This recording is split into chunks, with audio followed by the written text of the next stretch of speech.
Prince Harry told stick a pin in your ego, or King Charles reconciliation off the table.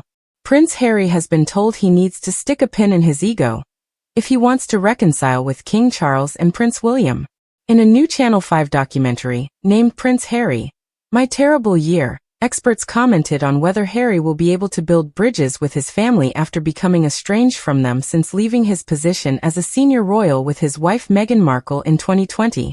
Speaking to the BBC this year, Harry said, "There have been so many disagreements between myself and some of my family," as he added he has now forgiven them.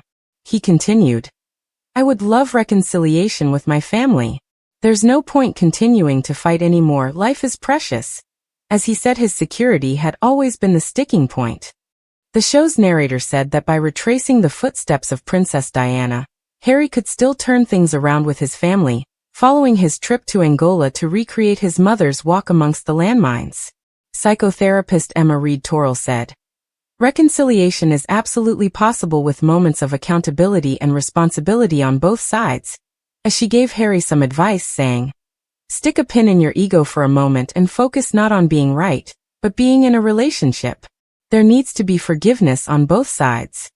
She added, "Any annus horribilis will be long-lasting and far-reaching, and we need to go back and make repairs not just for the year itself, but for everyone involved. We need some self-care and compassion." Historian Tessa Dunlop continued, "We're also still talking and writing about Harry. I think there is one thing worse than writing and talking about him, and that's us going silent. Maybe he can find a new mission." But it may not be smooth sailing, as Ailsa Anderson, who was press secretary for Queen Elizabeth II, said that Prince Harry's tell-all interview was too impulsive, as she hit out at his team for giving him the wrong advice.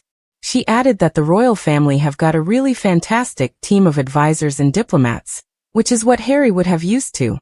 She also gave a scathing verdict after Harry brought up King Charles's health and their family feud, as she hinted that his candid statements may have cost him the trust of his family, who would fear that if they were to welcome him back, private information would then be leaked.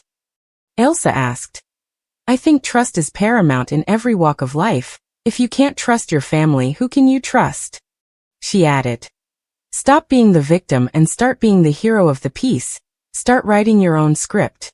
I think people are just getting a little bit tired of how Prince Harry thinks the world is against him and how awful his life is, but concluded, "This is a semicolon and not a full stop. He has got time to reinvent."